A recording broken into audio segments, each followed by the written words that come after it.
നമസ്കാരം. ശബരിമലയിലെ സ്വർണ്ണക്കൊള്ളയിൽ നിർണായക വിവരങ്ങൾ വെളിപ്പെടുന്ന മണിക്കൂറുകളാണ് കടന്നുപോകുന്നത്. തിരുവിതാംകൂർ ദേവസ്വം ബോർഡ് മുൻ പ്രസിഡന്റ് എ പത്മകുമാർ നാളെ വൈകിട്ട് 5 മണി വരെ SITയുടെ കസ്റ്റഡിയിലാണ്. ഈ സമയത്തിനുള്ളിൽ ഉത്തരം കിട്ടാൻ ഒരുപാട് ചോദ്യങ്ങളുണ്ട്. പത്മകുമാറിന്റെ ദൈവതുല്യർ വെളിപ്പെടുമോ? പത്മകുമാറിന്റെ മുകളിൽ രാഷ്ട്രീയ മേലാളന്മാരുണ്ടോ? കോടതി സൂചിപ്പിച്ച സുഭാഷ് കപൂർമാരിലേക്ക് അന്വേഷണം എത്തിച്ചേരുമോ? അയ്യപ്പ സന്നിധിയിൽ നിന്ന് കൊണ്ടുപോയ സ്വർണ്ണപ്പാളികൾക്ക് യഥാർത്ഥത്തിൽ എന്ത് സംഭവിച്ചു? ശബരിമലയിലെ സ്വർണ്ണക്കൊള്ളയുടെ പൊരുളറിയാൻ ഇനിയും എത്ര നാൾ ശബരിമല അയ്യപ്പ വിശ്വാസികൾ കാത്തിരിക്കണം? ഈ ചർച്ചയിൽ നമുക്കൊപ്പം പങ്കുചേരുന്നത് കോൺഗ്രസിൽ നിന്ന് ശ്രീ പഴകുളം മധു, അഭിഭാഷകൻ ശ്രീ പ്രിയദർശൻ തമ്പി, മുതിർന്ന മാധ്യമപ്രവർത്തകൻ ശ്രീ TK രാജഗോപാൽ, ശില്പി ശ്രീ മഹേഷ് പണിക്കർ, സാമൂഹിക നിരീക്ഷകനും തന്ത്രി കുടുംബാംഗവുമായ ശ്രീ രാഹുൽ ഈശ്വർ എന്നിവരാണ്. എല്ലാവർക്കും ചർച്ചയിലേക്ക് സ്വാഗതം. ആദ്യം ശ്രീ പഴകുളം മധു, ഇന്ന് പത്മകുമാറിനെ ജയിലിൽ നിന്ന് പുറത്തിറക്കുമ്പോൾ വലിയ പ്രതിഷേധം അവിടെ കണ്ടു. മാധ്യമപ്രവർത്തകർ ചോദ്യങ്ങളുണ്ടായിരുന്നു, പക്ഷേ ചോദ്യങ്ങളോട് ഒരക്ഷരം അദ്ദേഹം പ്രതികരിച്ചിട്ടില്ല. എന്നാൽ ഇപ്പോൾ കഴിഞ്ഞു പോകുന്ന മണിക്കൂറുകളിൽ അദ്ദേഹം എന്തെങ്കിലും ഒഴിഞ്ഞിട്ടുണ്ടാകുമെന്നാണ് കരുതുന്നത്. കാരണം അത്രയേറെ ചോദ്യങ്ങൾ SITയുടെ പക്കലുണ്ട്, അത്രയധികം ഉത്തരങ്ങൾ പത്മകുമാർ നൽകിയേ തീരൂ. അതിലേറ്റവും പ്രധാനപ്പെട്ട ചോദ്യമാണ്, 1 മാസം മുമ്പ് അദ്ദേഹത്തിൻ്റെ തന്നെ വായിൽ നിന്ന് വന്നതാണ്. അതായത് ദൈവത്തിന് തുല്യരായവർ ഉണ്ടെങ്കിൽ എനിക്കെന്ത് ചെയ്യാൻ കഴിയുമെന്നാണ് അന്ന് ഈ വിവാദങ്ങൾ തുടങ്ങുന്ന സമയം അദ്ദേഹം ചോദിച്ചത്. ആ ദൈവതുല്യർ വെളിപ്പെടുമോ എന്ന് തന്നെയാണ് ഏറ്റവും പ്രധാനമായിട്ടുള്ള ചോദ്യം. അങ്ങ് എന്ത് കരുതുന്നു? അങ്ങയുടെ നേതാക്കളടക്കം ദൈവതുല്യരെ പലരുമായി ഉപമിച്ച് ചില പ്രസ്താവനകൾ വരികയും ചെയ്തിട്ടുണ്ട്.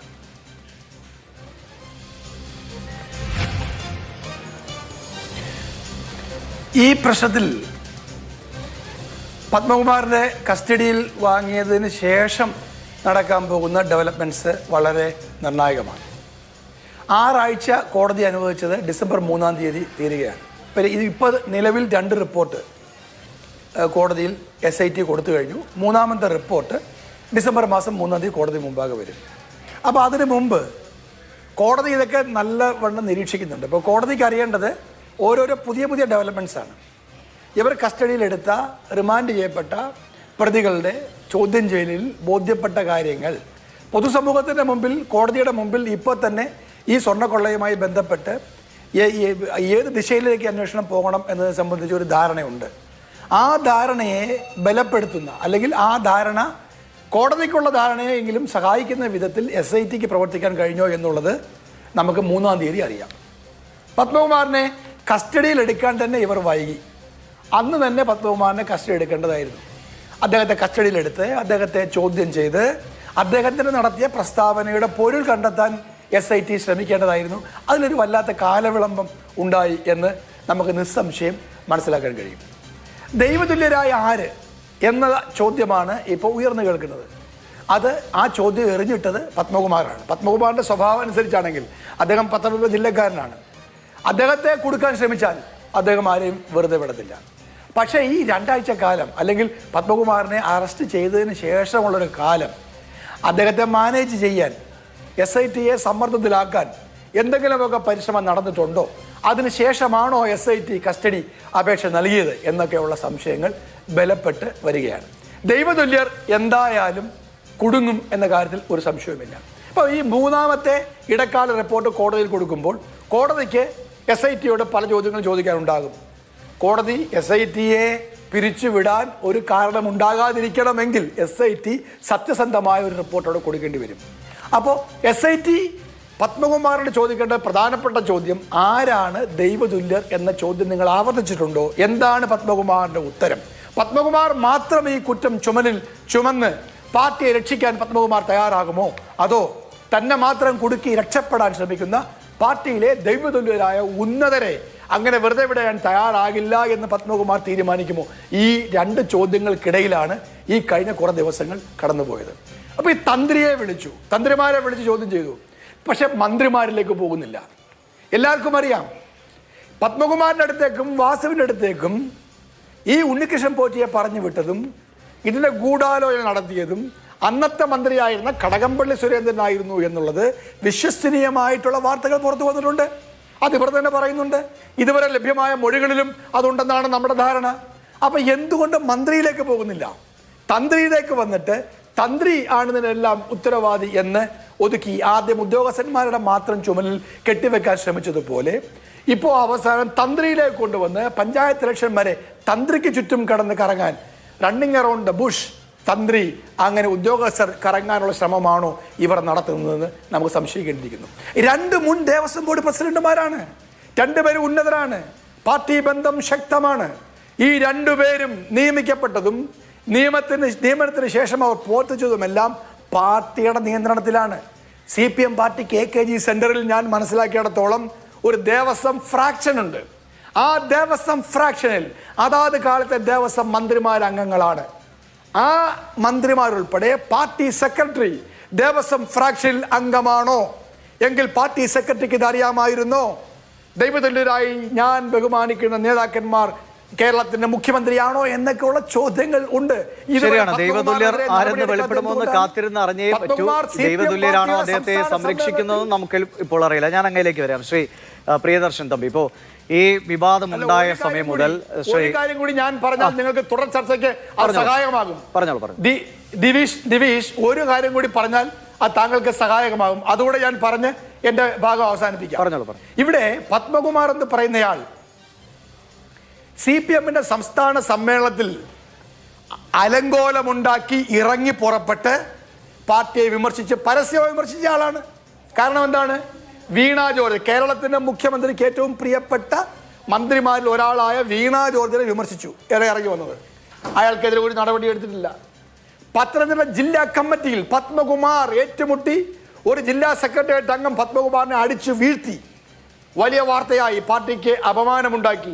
ഈ 2 ഘട്ടങ്ങളിലും പത്മകുമാറിനെ CPM പാർട്ടി നടപടിയെടുക്കുകയോ ശിക്ഷിക്കുകയോ പുറത്താക്കുകയോ സെൻസർ ചെയ്തിട്ടില്ല. CPM പാർട്ടിയുടെ സംസ്ഥാന സമ്മേളനം വിജയകരമായി നടത്തി അവസാനം കല്ലുകടിയായ പത്മകുമാറിന്റെ ഇറങ്ങിപ്പോക്കും മാധ്യമപ്രവർത്തകരോടുള്ള വിമർശനം ഒക്കെ വന്നിട്ടും കേരളത്തിലെ പിണറായി വിജയൻ നേതൃത്വത്തിലുള്ള CPM പാർട്ടി അയാൾക്കെതിരെ നടപടി കൊണ്ടാണ്. പത്മകുമാർ പറഞ്ഞ ദൈവതുല്യർ വലിയ ഉന്നതന്മാരാണ്. ശരി, ആ ഉന്നതരെ SIT അവരെ പിടികൂടുമോ എന്ന് തന്നെയാണ് എല്ലാവരും, സാധാരണപ്പെട്ട അയ്യപ്പ വിശ്വാസികളെല്ലാം കാത്തിരിക്കുന്നത് തന്നെയാണ്. ശ്രീ പ്രിയദർശൻ തമ്പി, ഈ വിവാദത്തിന്റെ തുടക്ക സമയത്ത് അങ്ങ് ഈ പ്രതികരണങ്ങളൊക്കെ ശ്രദ്ധിച്ചിട്ടുണ്ടെങ്കിൽ അറിയാം, പത്മകുമാർ പറഞ്ഞ പല പ്രതികരണങ്ങളും അദ്ദേഹത്തിലേക്ക് വീണ്ടും വീണ്ടും ചോദ്യങ്ങൾ എത്തിക്കുന്നത് തന്നെയാണ്. ഇപ്പോൾ എന്നെ കാണുമ്പോൾ നിങ്ങൾക്ക് എന്തെങ്കിലും ടെൻഷൻ തോന്നുന്നുണ്ടോ? ഞാൻ ആത്മവിശ്വാസത്തോടെയല്ലേ നിൽക്കുന്നത്? ചെമ്പ് പാളി, സ്വർണം പൂശിയോ ഇല്ലയോ എന്നതൊക്കെ രണ്ടാമത്തെ കാര്യമാണ്. ചെമ്പ് പാളിയാണ് അത് എന്ന് അദ്ദേഹം കൃത്യമായി മാധ്യമങ്ങൾക്ക് മുന്നിൽ പറഞ്ഞാണ്. അതാണ് എഴുതിയും കൊടുത്തത്. അപ്പോൾ ആ കൂട്ടത്തിൽ തന്നെ പറഞ്ഞതാണ് ദൈവതുല്യർ അല്ലെങ്കിൽ ദൈവതുല്യം കാണുന്ന പലരും ഇതിനകത്തുണ്ടെങ്കിൽ എനിക്കെന്ത് ചെയ്യാൻ കഴിയുമെന്ന്. അപ്പോൾ എന്തോ അവിടെ നടന്നിട്ടുണ്ട് എന്നും അത് ആരാണ് എന്നും ഒക്കെ അദ്ദേഹത്തിന് കൃത്യമായി അറിയായിരുന്നുവെന്ന് അദ്ദേഹം അറിഞ്ഞോ അറിയാതെയോ അദ്ദേഹത്തിൻ്റെ നാവിലൂടെ പുറത്തു ചാടിയതാണ്. പിന്നെയും ഇപ്പോൾ പാർട്ടിയുടെ നടപടികൾ വൈകുന്നതൊക്കെ ഒരു വിഷയമായി നിൽക്കുന്നുണ്ട്. പക്ഷേ ഈ ദൈവതുല്യർ ആര്? അത് പാർട്ടിയിലുള്ളവരാണോ, മന്ത്രിമാരാണോ? പല ചോദ്യങ്ങളും ഉണ്ടാകാം. അതൊക്കെ വെളിപ്പെട്ട് വരേണ്ടത് ഈ കേസിൽ വളരെ നിർണായകമാണ്. അതിനുള്ള സാധ്യത അങ്ങ് കാണുന്നുണ്ടോ ശ്രീ പ്രിയദർശൻ? അല്ല, തീർച്ചയായിട്ടും അതൊക്കെ വെളിപ്പെട്ട് വരേണ്ടതാണ്. വെളിപ്പെട്ട് വരണം എന്ന് നമ്മൾ പറയുമ്പോൾ എന്താണ് വെളിപ്പെട്ട് വരേണ്ടത്? വെളിപ്പെട്ട് വരേണ്ടത് സത്യങ്ങളാണ് വെളിപ്പെട്ട് വരാൻ ജനങ്ങൾ ആഗ്രഹിക്കുന്നത്. അല്ലാതെ സ്വാഭാവികമായും എല്ലാ രാഷ്ട്രീയ പാർട്ടികൾക്കും അവരുടേതായ രാഷ്ട്രീയ അജണ്ടകൾ ഉണ്ടാകും. അപ്പോൾ ഒരു ഇഷ്യൂ വരുമ്പോൾ അത് തങ്ങൾക്ക് അനുകൂലമാക്കാൻ വേണ്ടി പല ഊഹാപോഹങ്ങളും ഉണ്ടാകും. അതിനൊന്നും പ്രസക്തിയില്ല. കാരണം ഈ ഒരു പ്രത്യേക വിഷയത്തിൽ ചില കാര്യങ്ങൾ അഡ്മിറ്റഡ് ആണ്. Certain facts R admitted. കാരണം ദേവസ്വം ബോർഡ് എന്ന് പറയുന്ന ആ സിസ്റ്റം തന്നെ വളരെ നാളുകളായി, അത് ഈ അടുത്ത കാലത്തൊന്നുമല്ല, വളരെ നാളുകളായി ഒരു അഴിമതിയുടെ ചക്കരക്കുടത്തിൽ കൈയിട്ടാൽ ഞാനും വാരും എന്ന് പറയുന്നത് പോലെ അത് വളരെ നാളായി അഴിമതിയുടെ ഒരു കൂത്തരങ്ങാണ് എന്നുള്ള കാര്യം എല്ലാവർക്കും അറിയാം. അതിന്റെ കൂടി അടിസ്ഥാനത്തിലാണ് എത്രയോ വർഷങ്ങൾക്ക് മുമ്പ് ബഹുമാനപ്പെട്ട കേരള ഹൈക്കോടതി ആ പ്രശ്നത്തിൽ ഇടപെട്ടത്. അല്ലെങ്കിൽ കോടതിക്ക് എന്താണ് കാര്യം? അമ്പലങ്ങളുടെ കാര്യം കോടതി ഇടപെടാൻ കാരണം അവിടെ ജസ്റ്റിസ് പരിപൂർണ അവറുകൾ പിന്നീട് സുപ്രീം കോടതി ജഡ്ജിയായി അദ്ദേഹം കേരള ഹൈക്കോടതിയിൽ ജഡ്ജിയായിരിക്കെ അവസരത്തിലാണ് ഇത്തരത്തിലുള്ള ദേവസ്വം ബെഞ്ച് കോൺസ്റ്റിറ്റ്യൂട്ട് ചെയ്യപ്പെട്ടിട്ടുള്ളത്. ആ ദേവസ്വം ബെഞ്ച് കോൺസ്റ്റിറ്റ്യൂട്ട് ചെയ്യപ്പെടാൻ കാരണം ശബരിമലയിലെ ഈ പണം ചെലവഴിക്കുന്നതുമായി ബന്ധപ്പെട്ടുകൊണ്ട് വിശ്വാസികളിലേക്ക് അത് എത്തുന്നതുമായി ബന്ധപ്പെട്ടുകൊണ്ട് കോടതി നിരീക്ഷണം വേണം, അല്ലെങ്കിൽ കോടതിയുടെ ഇടപെടൽ വേണമെന്ന് കൃത്യമായി ബോധ്യപ്പെട്ടതിന്റെ അടിസ്ഥാനത്തിലാണ് പ്രത്യേക ശബരിമല ബെഞ്ച് കോൺസ്റ്റിറ്റ്യൂട്ട് ചെയ്യപ്പെട്ടുള്ളത്. അതിന്റെ അടിസ്ഥാനത്തിൽ ആ ശബരിമലയിലെ മണ്ഡലകാലത്തെ ഉൾപ്പെടെയുള്ള എല്ലാ കാര്യങ്ങളും മോണിറ്റർ ചെയ്യാൻ വേണ്ടി, ആ മോണിറ്റർ ചെയ്യുക മാത്രമല്ല അതിന്റെ റിപ്പോർട്ട് കാലാകാലങ്ങളിൽ അതാത് സമയങ്ങളിൽ ഹൈക്കോടതിയെ ബോധ്യപ്പെടുത്തുവാൻ അല്ലെങ്കിൽ ഹൈക്കോടതിയെ അറിയിക്കുവാൻ വേണ്ടി ആ പ്രദേശത്ത് ശബരിമലയുടെ സമീപ പ്രദേശത്തുള്ള ഒരു ജില്ലാ ജഡ്ജിയെ സ്പെഷ്യൽ കമ്മീഷണറായി ഹൈക്കോടതി നിയമിക്കുകയും ചെയ്തു. ഇപ്പോഴും സ്പെഷ്യൽ കമ്മീഷണറുണ്ട്. കൊട്ടാരക്കര പ്രത്യേക ജഡ്ജി ആയിട്ടുള്ള ആളാണ് ഇപ്പോൾ സ്പെഷ്യൽ കമ്മീഷണറായി പ്രവർത്തിക്കുന്നത്. പണ്ട് മുതലേ ഉണ്ട് സ്പെഷ്യൽ കമ്മീഷണർമാർ. അപ്പോൾ അത്തരത്തിലൊരു സമ്പ്രദായം ശബരിമലയിലുണ്ട്. എന്നാൽ ഈ അടുത്ത കാലത്ത് ഈ പറയുന്ന പ്രശ്നം അങ്ങയുടെ ചോദിച്ച ചോദ്യം വളരെ പ്രസക്തമാണ്. കാരണം ഈ പത്മകുമാർ ദേവസ്വം ബോർഡ് പ്രസിഡന്റായിട്ട് ഇരുന്നിട്ടുള്ള പത്മകുമാർ, അദ്ദേഹം പരിണതപ്രജ്ഞനായ ഒരു രാഷ്ട്രീയ പ്രവർത്തകനാണ്.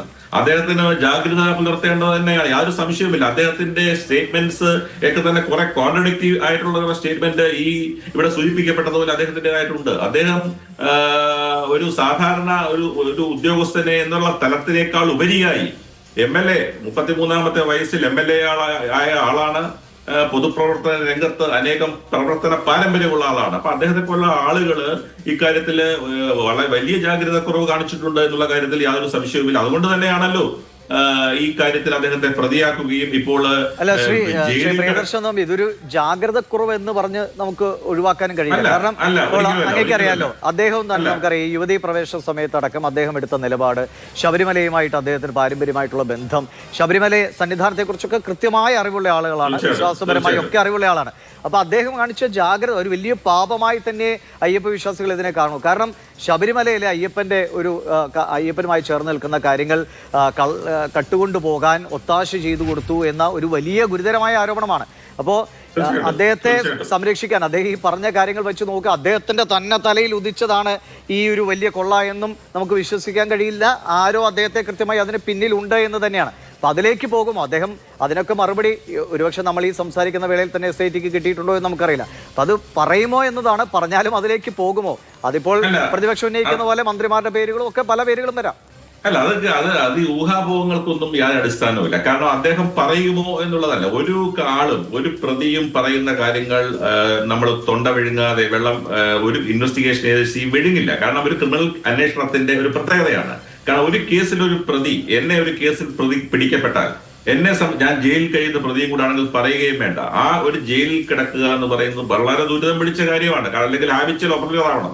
ഹാബിച്വൽ ഒഫൻഡർ അല്ലാത്ത ഒരാള് ജയിലിൽ പോവുക എന്ന് പറയുന്നാൽ അയാളുടെ ഇന്ത്യൻ ഭരണഘടന അനുസരിച്ച് ഒരാളുടെ മൗലികാവകാശങ്ങൾ നിഷേധിക്കപ്പെടുന്നത് അയാൾ ജയിലിൽ കിടക്കുമ്പോൾ മാത്രമാണ്. അല്ലെങ്കിൽ എല്ലാം അപ്പോൾ സ്വന്തം മൗലികാവകാശങ്ങൾ പോലും നിഷേധിക്കപ്പെട്ട് മരണതുല്യമായി ജയിലിൽ ഒരാൾ കിടക്കുമ്പോൾ അയാള് പല വെളിപാടുകളും നടത്താം, പല പ്രസ്താവനകൾ. അതിനൊക്കെ വലിയ മറ്റൊരാളെ കുറിച്ച് പറയുന്ന സ്റ്റേറ്റ്മെന്റ് ഒന്നും വലിയ എവിഡൻഷ്യറി വാല്യൂ ഇല്ല എന്നുള്ളതാണ് ഏറ്റവും പ്രധാനപ്പെട്ട കാര്യം. അപ്പോൾ അത് മാത്രമല്ല, പോലീസ് അന്വേഷിക്കും.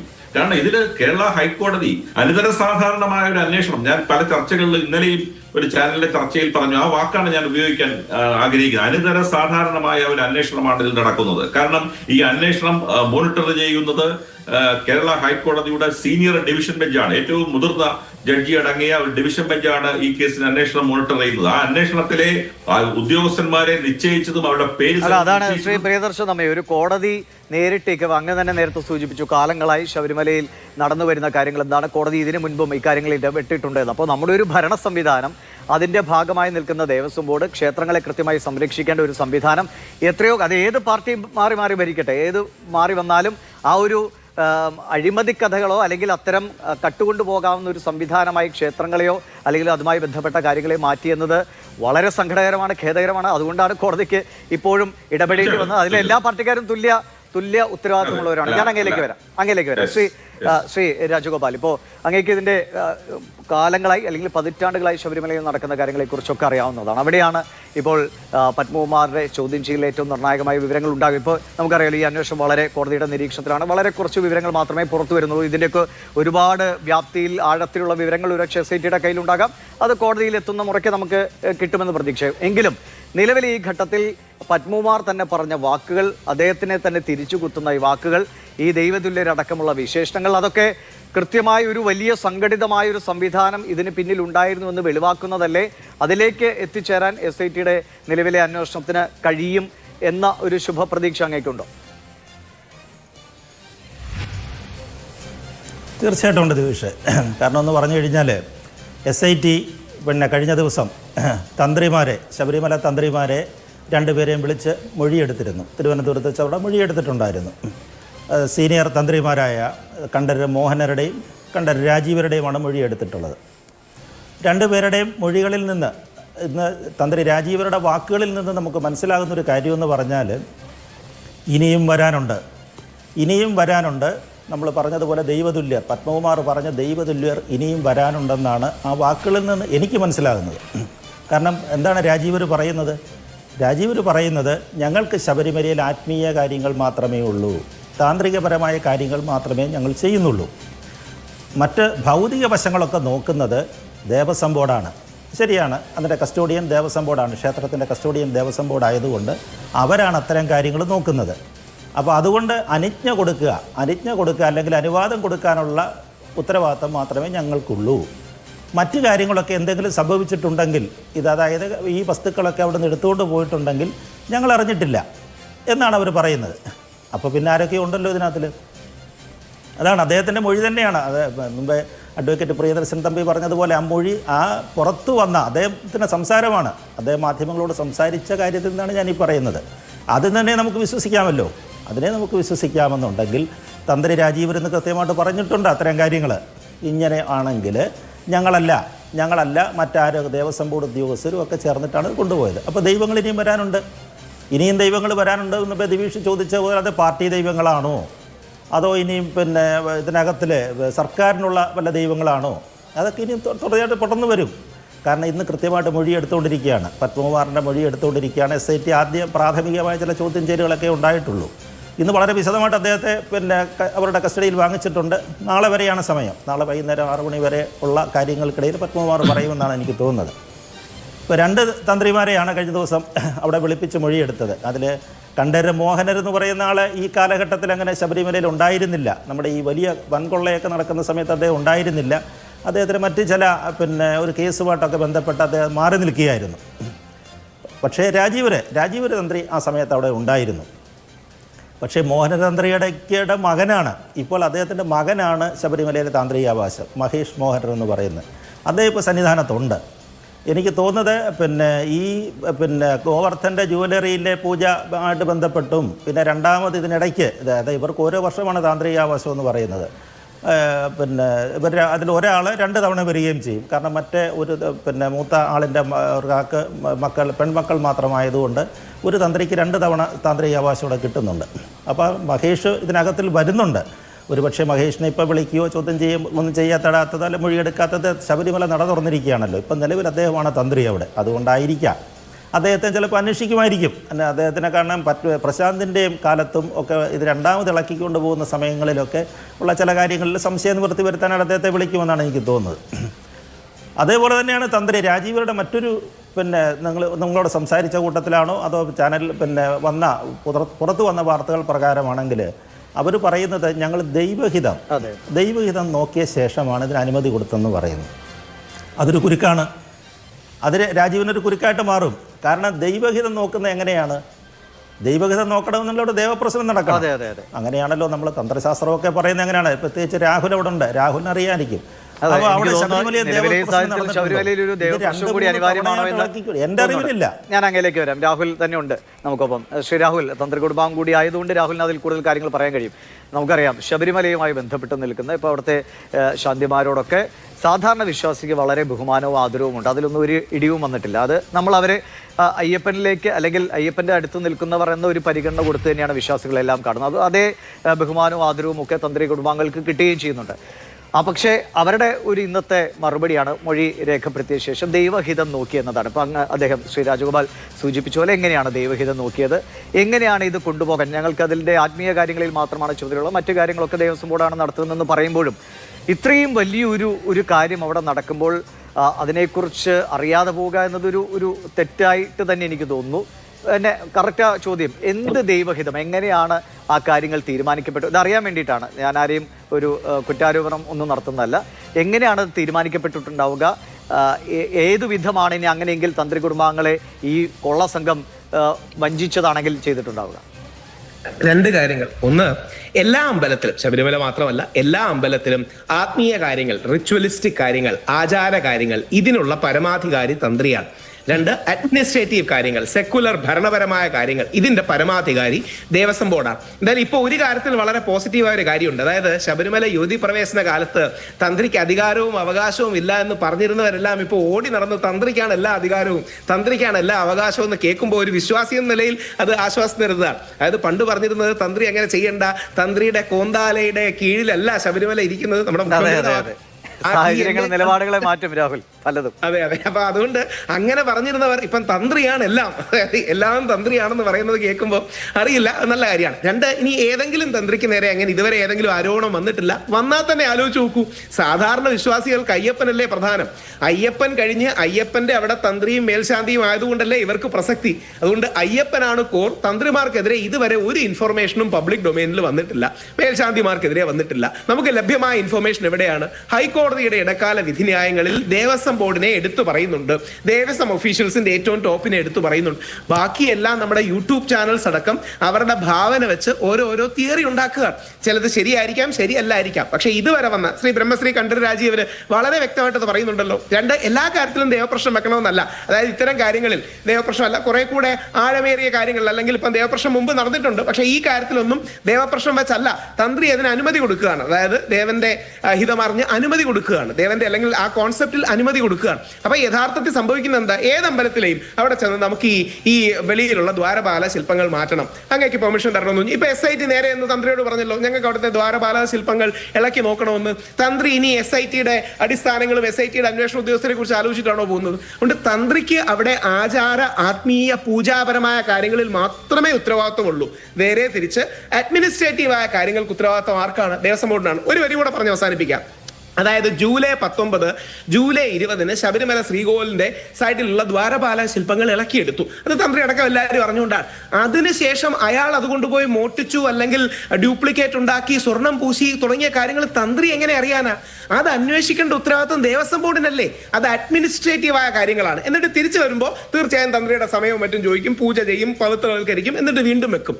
അപ്പം തന്ത്രി എന്ന് പറയുന്നത് ശ്രീകോവിലിനുള്ളിലുള്ള ആചാരാനുഷ്ഠാനപരമായ കാര്യങ്ങളോ ശബരിമലയിലുള്ള ആചാരാനുഷ്ഠാനപരമായ കാര്യങ്ങളോ തീരുമാനിക്കുന്നതാണ്. സ്വർണം എവിടെ ചെയ്യണം, ആർക്ക് ഏൽപ്പിക്കണം, സ്പോൺസർ ആരായിരിക്കണം, അല്ലെങ്കിൽ സ്വർണം പൂശനോ പൊതിയണോ, ഇത്തരം കാര്യങ്ങൾക്കൊന്നും തന്ത്രിക്കോ മേശാന്തിക്കോ പൂജാ കാര്യങ്ങൾക്കോ അല്ല.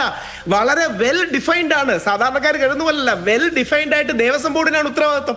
അപ്പൊ അഡ്മിനിസ്ട്രേറ്റീവ് കാര്യങ്ങളുടെ ഉത്തരവാദിത്വത്തിൽ നിന്ന് തന്ത്രിമാരെയും കൂടെ പിടിച്ചിട്ടാൽ ഫോക്കസ് നഷ്ടപ്പെടുത്താം എന്ന് ആഗ്രഹിക്കുന്ന പല ആൾക്കാരും ഇഫക്റ്റീവ്ലി ചെയ്യുന്നതാണ്. അതായത് എല്ലാവരും ഇതിൽ കൊള്ളക്കാരാണെന്ന് തെറ്റിദ്ധാരണ ഉണ്ടാക്കാനും ബാക്കി എല്ലാവരും കൂടെ ഉണ്ടായിരുന്നല്ലോ എന്ന തെറ്റിദ്ധാരണ ഉണ്ടാക്കാനുമാണ്. ഒരു വരി കൂടെ പറഞ്ഞ് അവസാനിപ്പിക്കാം. 2019 നടന്നത്, നമ്മളെല്ലാം അറിഞ്ഞത് 2025 തിരിഞ്ഞു ചോദിക്കുകയാണ്, തന്ത്രി ഉണ്ടോ എന്ന് അറിഞ്ഞില്ല.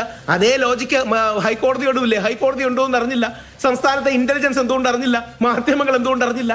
ഇപ്പോൾ കള്ളത്തരം പുറത്തു വന്നപ്പോൾ നമ്മൾ പിടിക്കുന്നു. ഇനി അതുമായിട്ട് ബന്ധമുള്ള ആൾക്കാരെ കൂടുതൽ അന്വേഷിക്കുന്നു. അപ്പം ഇതിൽ നമ്മൾ ഹൈക്കോടതി പറഞ്ഞതിൽ നിന്ന് ഒരു വരി കൂടുതലോ കുറവോ പറയരുത്. അതുകൊണ്ടാണ് ഞാനൊന്നും വിശ്വാസികളായതുകൊണ്ട് ഒരു രാഷ്ട്രീയ ആരോപണം ഉന്നയിക്കാത്തത്, കടകംപള്ളി സാറിനെതിരെ ഉന്നയിക്കാത്തത്, മുഖ്യമന്ത്രിക്കെതിരെ ഉന്നയിക്കാത്ത കാര്യം നമുക്കറിയില്ല. നമുക്കിനി നാളെ ഹൈക്കോടതി പറയുകയാണ്, ഹൈക്കോടതി സുഭാഷ് കപൂറിന്റെ പേര് വരെ വിധി എഴുതിയിട്ടുണ്ട്. സുഭാഷ് കപൂറിന് 1300 കോടിയുടെ ഒരു അമ്പല മാഫിയ അല്ലെങ്കിൽ ഈ വിഗ്രഹ മാഫിയയുടെ ആളാണ്. ഇതെല്ലാം, അല്ലെങ്കിൽ അതാണ് സുഭാഷ് കപൂർ. ഇതടക്കം കോടതി സംശയം പ്രകടിപ്പിച്ചിട്ടുണ്ട്. അപ്പം കോടതിയിൽ നാളെ SIT പറയാണ് ഇന്ന ആൾക്കാർക്ക് ഉത്തരവാദിത്വം ഉണ്ട്, തീർച്ചയായിട്ടും എടുക്കാം. ഈ ദൈവതുല്യർ ആരാണെന്ന് പത്മകുമാർ സാറല്ലേ പറയേണ്ടത്? പത്മകുമാർ സാറാണ് യഥാർത്ഥത്തിൽ ആരാണ് ഈ ദൈവതുല്യർ എന്ന് അദ്ദേഹം വാക്കുകൊണ്ട് ഉദ്ദേശിക്കുന്നത്. തന്ത്രിമാരെയാണോ, പാർട്ടിയിലെ ഉന്നതരെയാണോ? അതൊക്കെ അതാണ് ഇങ്ങനെ ഒരു വലിയ സംശയത്തിന്റെ ഒരു വലിയ മറയുണ്ടാക്കിയിട്ടാണ് അദ്ദേഹം ഇപ്പോൾ SITയുടെ കസ്റ്റഡിയിലേക്ക് പോയത്. ഇപ്പോൾ അദ്ദേഹം ആലോചിക്കുന്നുണ്ട് ഒരുപക്ഷെ അന്ന് പറഞ്ഞ വാക്കുകൾ എങ്ങനെ തന്നെ തിരിച്ചു. ഒരു കാര്യം കൂടെ പറഞ്ഞോട്ടെ, പത്മനാഭ സാർ മലേഷ്യൻ ട്രിപ്പ് ഒക്കെ പറഞ്ഞു. അതായത് അനന്തഗോപൻ സാർ മലേഷ്യയിലേക്ക് ട്രിപ്പ് നടത്തിയാൽ എന്താ, മലേഷ്യയിലോ അല്ലെങ്കിൽ മാൻഹട്ടനിലോ പോട്ടെ, ജൂലൈ 19, 20 ഇടയ്ക്ക് എടുത്ത സ്വർണം പതിച്ച ചെമ്പ് പാളികൾക്ക് എന്ത് പറ്റി, പിന്നെ കട്ടിലക്ക് എന്ത് പറ്റി? വളരെ സ്പെസിഫിക് അല്ലേ? ആരെവിടെ പോയതൊന്നും പ്രശ്നമല്ല. അയ്യപ്പന്റെ സ്വർണം അതെവിടെ പോയി, അതെങ്ങോട്ട് കട്ടുകൊണ്ടുപോയി, അതാരക്കുന്നത് മാത്രമേ ഇവിടുത്തെ വിശ്വാസികളെ ചോദ്യത്തിൽ നിന്ന് രക്ഷപ്പെടാൻ വേണ്ടിയാണ് 20 വർഷങ്ങളിലെ അന്വേഷണം വേണമെന്ന് പറയുന്നത്. കാര്യം ആ ചോദ്യത്തിൽ നിന്ന് ഫോക്കസ് തെറ്റിക്കണം.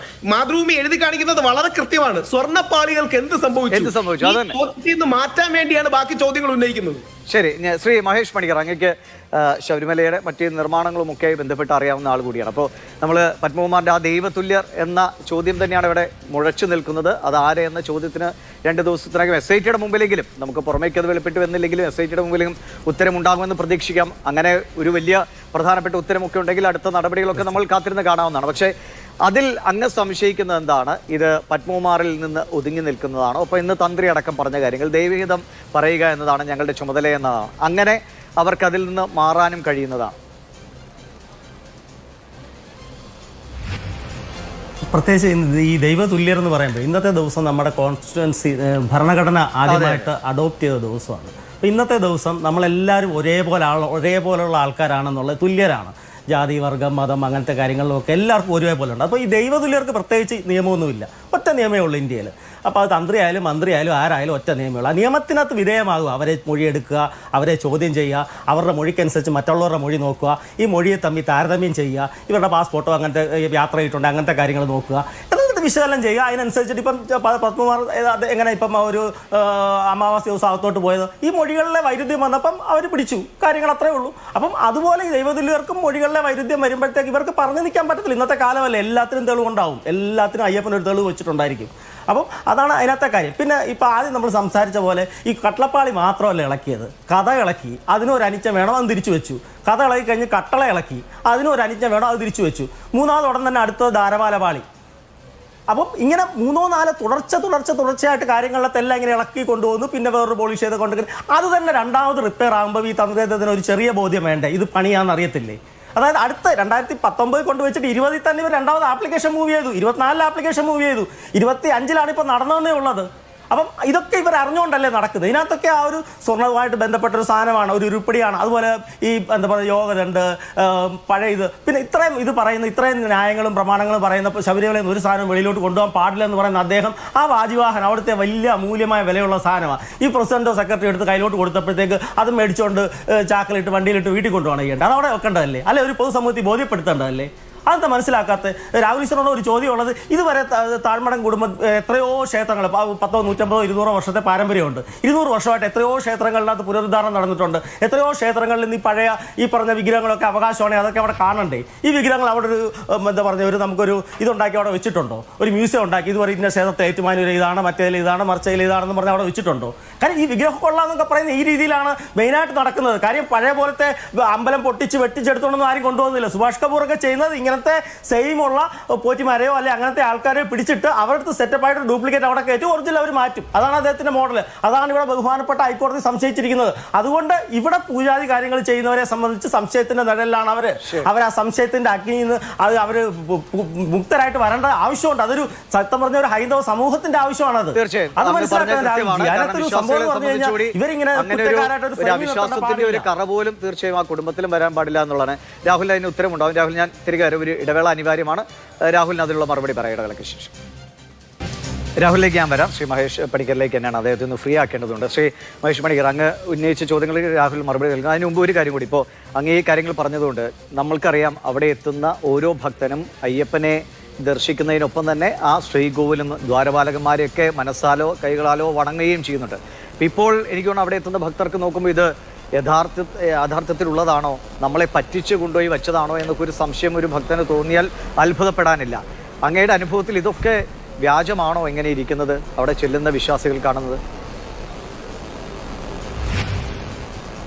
ഇല്ല, അതൊരു വിശ്വാസത്തിന് പറ്റുന്നൊരു മുറിവാണെന്ന്. അതിനകത്ത് നമ്മൾ ശരിക്കും മനസ്സിലാക്കേണ്ട ഒരു സാധനം, 1922 ഇന്നത്തെ ദിവസമാണ് നമ്മൾ ഈജിപ്തിലെ തുത്തുൻഖാൻ്റെ ആ മെയിൻ ഇത് ആ മമ്മി കണ്ടുപിടിക്കുന്നത്.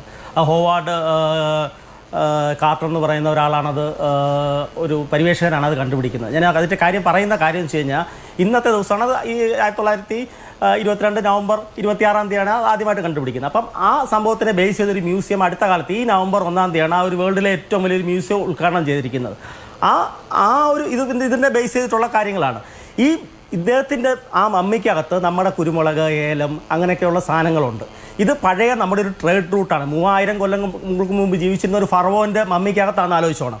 അതിനകത്തിരിക്കുന്ന നമ്മുടെ ശബരിമലയുമായിട്ട് ബന്ധപ്പെട്ട റൂട്ടാണ്. അപ്പം ഈ സ്ഥലങ്ങളിലേക്കാണ് ഇവരൊക്കെ പോയിരിക്കുന്നത്. അപ്പം ഈ സ്ഥലങ്ങൾ എന്ന് വെച്ച് കഴിഞ്ഞാൽ ഇതൊരു ആൻറ്റിക് വാല്യൂ, അവർക്ക് അവരുടെ പൈതൃകമായിട്ട് ബന്ധപ്പെട്ട ഈജിപ്ഷ്യൻ ഫറവോ മമ്മിയായിട്ടൊക്കെ ബന്ധപ്പെട്ട അയ്യപ്പനുമായിട്ടുള്ള ഒരു പഴയ കണക്ഷനാണ് ഇതിനകത്തുള്ളത്. അത് എസ്റ്റാബ്ലിഷ് ചെയ്യാനായിട്ട് ഇതൊക്കെ ആ ഒരു സ്ഥലങ്ങളിലൊക്കെ ഇത് വിറ്റിട്ടുണ്ടോ എന്നുള്ളത് ബഹുമാനപ്പെട്ട ഹൈക്കോടതിയുടെ സംശയം ന്യായമാണ്, തികച്ചും ന്യായമാണ്. ഈ സുഭാഷ് കപൂർ പോലുള്ള മോഡലുകൾ ഇതിനകത്ത് വർത്തിയിട്ടുണ്ടോ എന്നുള്ളത് ന്യായമാണ്. കാര്യം അത്ര വിശാലമായ രീതിയിൽ നമ്മൾ ആരും ചിന്തിക്കാത്തതിനപ്പുറത്താണ് 3000 കൊല്ലങ്ങൾക്ക് മുമ്പ് ജീവിച്ച അല്ലെ അവിടുത്തെ ഒരു ഭരണാധികാരിയായിരുന്ന ഒരു ഫറവോന്റെ തുത്തുംഖാൻ എന്ന് പറഞ്ഞ ഫറവോന്റെ അയാളുടെ ആ മ്യൂസിയം ഈ പറഞ്ഞ നവംബർ 1 ഉദ്ഘാടനം ചെയ്യുക. നമ്മളിപ്പോൾ ഇന്ന് സംസാരിക്കുന്ന 1922 നവംബറിൽ 26 ഈ ആ ഒരു ഇത് ആദ്യമായിട്ട് കണ്ടെത്തുക, ഇതൊക്കെ വെറും നമ്മളൊരു ജസ്റ്റ് ഒരു ഇതായിട്ട് ആകസ്മികമായിട്ട് അങ്ങനെ കണ്ടു പോകരുത്. ഇതിനകത്തൊക്കെ കുറച്ച് നല്ല അയ്യപ്പൻ്റെ നല്ല ഗെയിമുണ്ട്. കാര്യം ഇതിനകത്ത് വലിയ വലിയ ആൾക്കാർ പിടിക്കപ്പെടേണ്ട സാധനങ്ങളുണ്ട്. നിസ്സാരമായിട്ട് ഒരു കുറച്ച് പേര് ആരും കണ്ടില്ല, ഞാൻ അങ്ങോട്ട് തിരിഞ്ഞിരിക്കുമായിരുന്നു, ഞാൻ ഇപ്പുറത്തോട്ട് നോക്കിക്കൊണ്ടിരിക്കുമായിരുന്നു, ഞാൻ അല്ലെ അപ്പുറത്ത് പൂജ എടുത്തുകൊണ്ടിരിക്കുമായിരുന്നു, അല്ലെ ഞാൻ അപ്പുറത്ത് ദക്ഷിണം മേടിച്ചുകൊണ്ടിരിക്കുമായിരുന്നു എന്നൊന്നും പറയുന്നതിനകത്ത് കാര്യമില്ല. ഇതൊരു വളരെ കുറേ നാളായിട്ട് നടന്നിട്ടുള്ള സാധനമാണ്. ഈ വാജിവാഹനം, ഈ പറഞ്ഞ അഷ്ടദിക്പാലകർ, പഴയ കൊടിമരം, ഒരുപാട് സാധനങ്ങൾ അവിടുന്ന് പോയിട്ടുണ്ട്. ഇതിനകത്തൊന്നും ഈ വക സാധനങ്ങളകത്തൊന്നും ഇതൊന്നും ഞാനൊന്നും പറഞ്ഞില്ലേ രാമനാരായണ എന്ന് പറഞ്ഞ് ജപിച്ചിരിക്കേണ്ട ഒരു വ്യക്തിയല്ല അവിടുത്തെ തന്ത്രി കുടുംബങ്ങൾ എല്ലാവരും. കാര്യം അവരുടെ കണ്ണും കാതും പോകേണ്ട ദേവന്റെ പൂജയുമായിട്ട് ബന്ധപ്പെട്ട ഇത്രമാത്രം പാരമ്പര്യമുള്ള 10,000-3000 കൊല്ലം മുമ്പുള്ള ഒരു ഫറവോന്റെ അകത്തിരിക്കുന്ന എന്താ പറയുന്ന അതിന്റെ മമ്മിഫൈ ചെയ്ത് വെച്ചിരിക്കുന്നതിനകത്തുള്ള കുരുമുളകും ഏലവും ഒക്കെ നമ്മുടെ ഇവിടുത്തെ ശബരിമലയിലെ ട്രേഡ് റൂട്ടിൽ കൂടെ പോയതാന്ന് പറയുന്ന ആ ഒരു വിശാലമായ അർത്ഥത്തിൽ ഇതിനെയൊക്കെ കാണണം, അങ്ങനെ ചേർത്ത് വായിക്കണം. അത്രമാത്രം വലിപ്പമുള്ള ഒരു വസ്തുവാണിത്. അത് മനസ്സിലാക്കി അതിന്റെ ഒരു സാങ്കേതികത്വം ഇതിനകത്ത് കൊടുക്കണം. ചുമ്മാ നിസ്സാരമായിട്ട് 1 കിലോ സ്വർണ്ണം അല്ലെ 1/2 കിലോ സ്വർണ്ണത്തിന്റെ ഇടപാടുകളല്ലത്. കാര്യം ഇത്ര പാരമ്പര്യമുള്ള ഇത്രമാത്രം വിശാലമായ ഒരു കാര്യമാണ്. അതിനകത്ത് അവര് ഒന്നുമില്ലാതെ ഇതൊന്നും കണ്ടിട്ടില്ല, ഇതൊന്നും അവർക്ക് അറിയത്തില്ല, ഇതെല്ലാം ഉദ്യോഗസ്ഥർ ഇതെല്ലാം നോക്കേണ്ടതെന്ന് പറഞ്ഞു അങ്ങനെ പറയുന്ന ആൾക്കാർ വ്യാപ്തിയും ആഴവും ഈ കേസിന്റെ പിന്നാമ്പുറങ്ങളിൽ ഉണ്ടാകുമെന്ന കാര്യത്തിൽ ഇതുവരെയുള്ള വിവരങ്ങൾ വെച്ച് നമുക്ക് അങ്ങനെ തന്നെ അനുമാനിക്കാം. അങ്ങേക്ക് പോകേണ്ട സമയം കൂടിയായിട്ട് വളരെ നന്ദി. ഞാൻ മറുപടിയിലേക്ക് രാഹുൽ, അദ്ദേഹം ഉന്നയിച്ച കാര്യങ്ങളുണ്ട്. അത് ഒരു തരത്തിൽ ഒരു ഉത്തരവാദിത്വമില്ലേ, ഒരു ധാർമ്മികമായ ഉത്തരവാദിത്വം ഇതിലില്ലേ എന്നൊരു കാര്യം കൂടിയാണ് അദ്ദേഹം സൂചിപ്പിക്കുന്നത്. രാഹുൽ മറുപടി പറയും. പെട്ടെന്ന് 2 കാര്യങ്ങൾ. ഒന്ന്, മഹേഷ് പറഞ്ഞതുപോലെ എന്നിലെ ഭക്തന് അയ്യപ്പൻ ഇങ്ങനെ ഗ്ലോബൽ ആകുന്നത് വളരെ സന്തോഷമുള്ള ഒരു കാര്യമാണ്. അയ്യപ്പൻ ഈജിപ്തിലെ ഫറവോ ആയിട്ടുള്ള ബന്ധം, ചരിത്രപരമായ ബന്ധം, അങ്ങനെ അന്താരാഷ്ട്ര മാനങ്ങൾ, ഈജിപ്തിലെ ഫറവോ തുടങ്ങിയ കാര്യങ്ങൾ, ഇത്തരം വലിയ വലിയ കാര്യങ്ങളെ കുറിച്ച് ചർച്ച ചെയ്യാൻ എനിക്കത് വളരെ സന്തോഷമുള്ളൊരു കാര്യമാണ്. കാര്യം ഒരു വിശ്വാസി എന്ന നിലയിൽ എൻ്റെ അയ്യപ്പൻ യഥാർത്ഥത്തിൽ ആഗോള അയ്യപ്പനായി മാറി. അതായത് നമ്മുടെ കേരള ഗവൺമെന്റ് ഒക്കെ ചിന്തിക്കുന്നതിനപ്പുറം 3000 വർഷങ്ങൾക്കപ്പുറമുള്ള ഫറോയിലേക്കൊക്കെ വ്യാപിക്കുന്ന വലിയൊരു അയ്യപ്പനായി മാറുന്നത് എനിക്ക് വളരെ സന്തോഷമുള്ള ഒരു കാര്യമാണ്. അതുകൊണ്ട് എനിക്കത് തർക്കമില്ല. അങ്ങനെ സന്തോഷം കിട്ടുന്ന കാര്യത്തിൽ ആരെങ്കിലും അറസ്റ്റ് ചെയ്യുകയാണെങ്കിൽ ഞാനതിൽ ഓക്കെയാണ്. ഇനി 2 സീരിയസ് ആയ കാര്യം. നമ്മൾ ഈ കോൺസ്പിറസി തിയറീസിലേക്കൊക്കെ പോകുന്നതിന് പകരം ഹൈക്കോടതി വളരെ സ്പെസിഫിക് ആയ ഒരു കാര്യം അന്വേഷിക്കാൻ കൊടുത്തിട്ടുണ്ട്. അതായത് ഹൈക്കോടതി അവസാന വിധിയിൽ, രണ്ടാമത്തെ വിധിയിൽ 8ാം പാരാഗ്രാഫിൽ 9 കാര്യങ്ങൾ അന്വേഷിച്ചുകൊണ്ട് വരണം എന്ന് വളരെ കൃത്യമായി പറഞ്ഞിട്ടുണ്ട്. നമ്മൾ വിശ്വാസികൾ നമ്മുടെ മനസ്സിൽ ഇങ്ങനെ ഒരുപാട് കഥയുണ്ടാവും. മഹേഷ് നല്ല ഭക്തനാണ്, അതുകൊണ്ടാണ് ഇങ്ങനെയൊക്കെ പറയുന്നത്. ആ ഭക്തിയെ ഞാൻ പൂർണ്ണമായി അംഗീകരിക്കുന്നു. പക്ഷേ അങ്ങനെ നമ്മൾ കഥകളൊക്കെ തീർച്ചയായിട്ടും വരാം. ഇപ്പോൾ ഒരുപാട് യൂട്യൂബ് ചാനലിൽ അങ്ങനെ ഒരുപാട് കഥകൾ വരുന്നുണ്ട്. ആൾക്കാർക്ക് കേൾക്കാൻ വളരെ ഫാൻസിഫുൾ ആയിട്ട്. നമുക്ക് ഇനിയും വേണമെങ്കിൽ ഇതിന്റെ കൂടെ കുറച്ച് അന്യഗ്രഹ ജീവികളും ഏലിയനും എല്ലാം കൂടെ വെച്ച അയ്യപ്പൻ ഗ്ലോബൽ മാത്രമല്ല എക്സ്ട്രാ ടെറസ്ട്രിയലും കൂടെ ആവും. അതൊക്കെ നല്ലതാണ്. പക്ഷേ നമ്മുടെ ഇപ്പോഴത്തെ ഫോക്കസ് ഈ നഷ്ടപ്പെട്ട സ്വർണം തിരിച്ചെടുക്കണം. അതായത് സ്വർണം പതിച്ച ചെമ്പ് പാളികൾ ശബരിമലയിൽ നിന്ന് പോയി. കുറച്ചുകൂടെ പച്ചയ്ക്ക് പറഞ്ഞാൽ ഇപ്പോൾ ഇരിക്കുന്നത് ഡ്യൂപ്ലിക്കേറ്റ് ആണ്. വിജയമല്യ തന്ന തനി തങ്കത്തിലുള്ള 1.5 കിലോഗ്രാമും 2.5 കിലോഗ്രാമും ഉള്ള സ്വർണം പതിച്ച കാര്യങ്ങൾ പോയി. അത് നമുക്ക് തിരിച്ചെടുക്കണം. അത് മറിച്ചു വിറ്റോ മുറിച്ചു വിറ്റോ എന്നറിയണം. ആരെയാണ് കൊടുത്തത്, അവരെയും പറ്റിച്ച് ചെയ്തതായിരിക്കും. ഇത് സാമ്പത്തിക ഇടപാടുണ്ടായിട്ടുണ്ടോ? അപ്പോൾ ഈ തിയറികളെല്ലാം നല്ലതാണ്, ഭംഗിയാണ്, നമുക്കത് ചർച്ച ചെയ്യാം. പക്ഷേ ഫാക്ച്വലി കോടതിയുടെ കണ്ണിൽ, നിയമത്തിന്റെ കണ്ണിൽ നഷ്ടമായത് തിരിച്ചെടുക്കണം. തന്ത്രിമാരെ വെച്ച് അങ്ങനെ കഥകളൊക്കെ ഉണ്ടാക്കുന്നത് വളരെ നല്ലതാണ്. ഒരു ജാഗ്രത കുറവുണ്ടായി അങ്ങനെ ഒരു തോന്നലുണ്ടോ രാഹുൽ? അങ്ങനെയല്ല. ഇതിന്റെ പ്രശ്നം എന്ന് പറഞ്ഞാലേ തന്ത്രിക്കോ മേശാന്തിക്കോ സ്വർണ്ണപ്പണിയൊന്നും അറിയില്ലല്ലോ. ഇനി ബ്രഹ്മശ്രീ കണ്ഠര് രാജീവര്, ഇതുവരെ അദ്ദേഹം അങ്ങനെ യാതൊരു വിവാദങ്ങളിലും പെടാത്ത വ്യക്തിയാണ്. ബ്രഹ്മശ്രീ കണ്ഠര് രാജീവരാകട്ടെ, ബ്രഹ്മശ്രീ ബ്രഹ്മദത്തനാകട്ടെ, ബ്രഹ്മശ്രീ മഹേഷ് മോഹനരാകട്ടെ, അവരൊന്നും ദൗർഭാഗ്യവശാൽ ബ്രഹ്മശ്രീ കണ്ഠര് മോഹനര് അദ്ദേഹം ഒരു കേസിൽ വാദിയായിരുന്നു, പ്രതിയല്ല കേട്ടോ, അദ്ദേഹം ഒരു കേസിൽ വാദിയായിരുന്നു. അദ്ദേഹത്തെയാണ് ആക്രമിച്ചത്. ഇവർക്കൊക്കെ അങ്ങനെ പ്രത്യേകിച്ച് യാതൊരു നെഗറ്റീവായ ട്രാക്ക് റെക്കോർഡോ കാര്യങ്ങളോ ഒന്നുമില്ല. അപ്പോൾ ഈ തിയറികളൊക്കെ ഉണ്ടാക്കുന്നത് ഈ വിശ്വാസികളുടെ മനസ്സിന്റെ വിഹ്വലതയാണ്. അതിനെ ആദരിക്കുന്നു, ബഹുമാനിക്കുന്നു. പക്ഷെ അതിനപ്പുറം ഫാക്ച്വലി ശബരിമലയിൽ നിന്ന് നഷ്ടമായ കാര്യങ്ങൾ തിരിച്ചു പിടിക്കണം. വേറെ അമ്പലങ്ങളിൽ നിന്ന് പോകാത്തൊരു സംവിധാനം ഉണ്ടാക്കണം. ഇതായിരിക്കണം നമ്മുടെ കോർ ഇൻട്രസ്റ്റ്. അതിനോടൊപ്പം നമ്മൾ ഈ ഹിന്ദുക്കൾക്ക് ഇങ്ങനെ പ്രത്യേകതയാണ്, നമ്മൾ ഈ കഥകൾ ഉണ്ടാക്കാൻ വളരെ മിടുക്കരാണ്. അപ്പോൾ ആ കഥ നമ്മൾ അതിനെ ഐതിഹ്യങ്ങളൊക്കെ ഒന്ന് വിളിച്ച് എന്ത് കഥയുണ്ടാക്കിയാലും അയ്യപ്പന്റെ അവിടെ നിന്ന് നഷ്ടപ്പെട്ടു പോയ വസ്തുക്കൾ തിരികെ അവിടെ എത്തണം. അത് അവിടെ നിന്ന് കട്ടുകൊണ്ടുപോകാൻ ആരൊക്കെയാണ് ഒത്താശ ചെയ്ത്, ആരൊക്കെയാണ് പ്രവർത്തിച്ചത്, അവരെല്ലാം നിയമത്തിന്റെ മുന്നിൽ ശിക്ഷിക്കപ്പെടുക എന്നതാണ് ഇവിടുത്തെ ഓരോ വിശ്വാസം ആഗ്രഹിക്കുന്നത്. ശ്രീ പഴകുളം മധു, നമുക്ക് ഈ വസ്തുക്കൾ എവിടെയെന്നതിനെ കുറിച്ച് നമുക്കറിയാം. നമ്മൾ മാതൃഭൂമി ന്യൂസ് നിരന്തരം ഇതുമായി ബന്ധപ്പെട്ട വാർത്തകൾ കൃത്യമായി നൽകിയിരുന്നു. ഇതിന്റെ അന്വേഷണത്തിൽ ഒരു പരിധിവരെ നമ്മുടെ റിപ്പോർട്ടുകൾ കൂടി ഭാഗമായിട്ടുണ്ട്. ഇപ്പോൾ ചെന്നൈയിൽ, ഹൈദരാബാദിൽ അല്ലെങ്കിൽ ആളുകളെ കണ്ടെത്തുന്നതിലൊക്കെ നമ്മുടെ റിപ്പോർട്ടുകൾ നിർണായകമായിട്ടുണ്ട്. പക്ഷേ നിലവിൽ ഇപ്പോൾ അങ്ങേക്കറിയാമല്ലോ, പത്മകുമാറിൽ നിൽക്കുകയാണ്. ഇത് ഉണ്ണികൃഷ്ണൻ പോറ്റിയും ഈ ഭാഗവും പത്മകുമാറും അടക്കമുന്ന ഇത് നേരിട്ട് ഇതിന്റെ കൊള്ള നടത്തിയ സംഘമാണ്. ഇനി ഉണ്ണികൃഷ്ണൻ പോറ്റിയിലൂടെ ഇത് മറുഭാഗത്തേക്ക്, ഉണ്ണികൃഷ്ണൻ പോറ്റിയിലൂടെയാണോ പത്മകുമാറിലൂടെയാണോ പോയെന്നൊക്കെ അറിയണം. ആ മറുഭാഗത്തേക്ക് പോയതാണ് ചെന്നൈ അടക്കമുള്ള സ്ഥലങ്ങൾ, ഹൈദരാബാദ്, ബാംഗ്ലൂർ തുടങ്ങിയ സ്ഥലങ്ങളിലെ പലരും, ഒരുപാട് പേരുകളുണ്ട്. അപ്പോൾ അവരിലേക്കൊക്കെ അന്വേഷണം ചെല്ലണം. ആ രീതിയിലൊരു അറസ്റ്റോ നടപടികളോ ഇതുവരെ ഉണ്ടായിട്ടില്ല. എങ്കിൽ മാത്രമേ യഥാർത്ഥത്തിലുള്ള ദ്വാരപാലക ശില്പങ്ങൾ, കട്ടിളപ്പാളിയുടെ സ്വർണ്ണപ്പാളി ഇതൊക്കെ എവിടെയാണെന്ന് നമുക്കറിയാൻ കഴിയൂ. അത് കണ്ടെത്താൻ കഴിയുമോ എന്നതുകൂടിയാണ് ഭക്തന്റെ ആശങ്ക. ശ്രീ പഴകുളം മധു. SITയുടെ ഇപ്പോഴത്തെ അവസ്ഥ എന്ന് വെച്ചാൽ they are between the devil and deep see. അവർക്കിപ്പോൾ അവരുടെ മേൽ ആരുടെയൊക്കെ സമ്മർദ്ദം ഉണ്ടെന്നാണ് നമ്മൾ ആദ്യം പരിശോധിക്കേണ്ടത്. സമ്മർദ്ദം വല്ലതുമുണ്ടോ? രാഹുൽ ഈശ്വരയോട് പറഞ്ഞ പോലെ ഹൈക്കോടതി ആവശ്യപ്പെട്ട 9 വിവരങ്ങളുടെ ഒരു റിപ്പോർട്ടാണ് ഡിസംബർ മാസം 3-ാം തീയതി കോടതി വീണ്ടും പരിഗണിക്കാൻ പോകുന്നത്. അതിനുശേഷം കോടതി ചില നിഗമനങ്ങൾ പറയും. അതിലൂടെ നമുക്ക് ഇത്തരം വസ്തുതകൾ മനസ്സിലാക്കാൻ കഴിയുള്ളൂ. ഈ കേസിൻ്റെ അന്താരാഷ്ട്ര മാനം ഇതിനകം തന്നെ പുറത്തു വന്നിട്ടുണ്ട്. ഹൈക്കോടതി ഈ കേസിലൊരു അന്താരാഷ്ട്ര മാനമുണ്ട്. സുഭാഷ് കപൂർ ഇത്തരം സമാനമായ കുറ്റകൃത്യങ്ങളിൽ പങ്കാളിയാകുകയും ഇത്തരം ആൻറ്റിക് വാല്യൂ ഉള്ള സാധനങ്ങൾ വിദേശ രാജ്യങ്ങളിലേക്ക് കൊണ്ടുപോവുകയും മ്യൂസിയങ്ങളിലേക്കും മറ്റ് സ്ഥലങ്ങളിലേക്ക് കൊണ്ടുപോവുകയും ചെയ്യുന്നു എന്ന് ബഹുമാനപ്പെട്ട കേരള ഹൈക്കോടതി ഇടക്കാല ഉത്തരവിൽ പറഞ്ഞിട്ടും SITയുടെ അന്വേഷണം ആ ദിശയിൽ നീങ്ങിയിട്ടുണ്ടോ? SITയുടെ അന്വേഷണം കേരളത്തിന് പുറത്തേക്ക് ഇതുവരെ പോയിട്ടില്ലെന്നാണ് ഞാൻ മനസ്സിലാക്കുന്നത്. അപ്പോൾ SIT ഇതുവരെ എന്താണ് ചെയ്യുന്നത്? ഇവിടെ തന്നെ അന്വേഷിച്ചാൽ മതിയോ? വിപുലമായ ടീമിനെ വേണോ? ഇപ്പോൾ കേരളത്തിൽ തന്നെ SITക്ക് ഒരു മുൻ MLAയും CPMന്റെ സംസ്ഥാന നേതാവും ദേവസ്വം ബോർഡ് പ്രസിഡന്റുമായിരുന്ന ഒരാളാണ് ദൈവതുല്യരായുണ്ടായിരുന്നത് പറഞ്ഞത്. അതുപോലും ഈ സ്പെഷ്യൽ ഇൻവെസ്റ്റിഗേഷൻ ടീമിന് കണ്ടെത്താൻ കഴിഞ്ഞിട്ടില്ല. അവരാ ദിശയിലേക്ക് മുന്നോട്ട് പോയിട്ടില്ല. അപ്പൊ അവരുടെ പോക്ക് ശരിയായ ദിശയിലാണോ? അല്ല, കണ്ടെത്താൻ കഴിഞ്ഞില്ല എന്ന് നമുക്കിപ്പോ ഒരു വിധിയോടുകൂടി പറയാൻ കഴിയില്ല. ഇന്നാണ് അന്താരാഷ്ട്ര മാനമുള്ള കസ്റ്റഡിയിൽ കിട്ടുന്നത്. നാളെ വരെയുള്ള സമയങ്ങളിൽ ചോദ്യങ്ങളിലൂടെ അതിൽ ഉത്തരത്തിലേക്ക് SIT ഒരുപക്ഷെ എത്തിയേക്കാം. അതല്ല ദിവിഷേ, ഇതിലൊരു പ്രധാന കാര്യമുണ്ട്. പ്രതിപക്ഷ നേതാവ് ശ്രീ VD സതീശൻ പറഞ്ഞിരുന്നു, ഇത് അന്താരാഷ്ട്ര കൊള്ളക്കാരുടെ കൈകളിൽ എത്തിയിട്ടുണ്ട്, ഇത് മറിച്ച് വിട്ടിട്ടുണ്ട്, സംശയമുണ്ടെന്ന്. അപ്പോൾ കേരളത്തിൽ ദേവസ്വം മന്ത്രിയായിരുന്ന കടകംപള്ളി സുരേന്ദ്രൻ എന്താണ് പറഞ്ഞത്? അങ്ങനെയാണെങ്കിൽ VD സതീശൻ പറയണം ഇതാർക്കാണ് വിറ്റതെന്ന്. ഇത് വിറ്റ ആള് കടകംപള്ളി സുരേന്ദ്രനാണോ എന്ന സംശയം ബലമായി സമൂഹത്തിൽ നിൽക്കുമ്പോഴാണ് പ്രതിപക്ഷ നേതാവിൻ്റെ പ്രസ്താവന വരുന്നത്.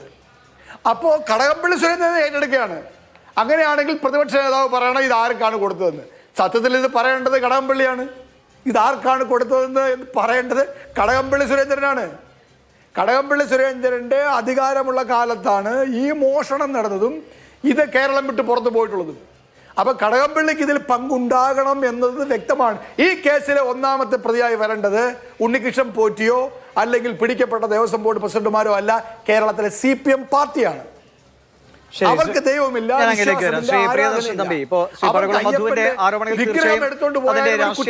ഉണ്ട് എന്ന് നമുക്ക് തള്ളിക്കളയാൻ കഴിയില്ല. പക്ഷേ വാസു ഒപ്പം തന്നെ രാഷ്ട്രീയ വശം മാത്രമല്ല ഇതിൽ ഞാൻ അതിലേക്ക് വരാം. ശ്രീ പ്രിയദർശൻ തമ്പി, ഇപ്പോൾ പത്മകുമാർ ഒപ്പം തന്നെ വാസു, ഈ രണ്ടുപേരെയും CPMനോ അല്ലെങ്കിൽ സർക്കാരിനോ അങ്ങനെ ഇവർ രണ്ടുപേരും ഞങ്ങളുടെ ഭാഗമേ അല്ല, അല്ലെങ്കിൽ അവർ സ്വന്തം ഇഷ്ടപ്രകാരത്തിൽ തീരുമാനമെടുത്താന്ന് പറഞ്ഞാൽ അങ്ങനെ കൈകഴിക്കളയാൻ പറ്റുന്ന ഒരു സാഹചര്യമല്ല. കാരണം രണ്ടുപേരുമായിട്ട് അത്രയധികം ബന്ധം പാർട്ടിക്കുണ്ട് എന്ന കാര്യത്തിൽ യാതൊരു തർക്കവുമില്ല. അതുകൊണ്ടാണ് ശ്രീ MV ഗോവിന്ദൻ പറഞ്ഞത്, ഒരു കുറ്റാരോപിതൻ മാത്രമല്ലേ, ശിക്ഷിക്കുകയോ ഒക്കെ ചെയ്യട്ടെ, അപ്പോൾ നടപടികൾ എടുക്കാമെന്നാണ് പറഞ്ഞ് അദ്ദേഹം ഒഴിഞ്ഞു മാറുന്നത്.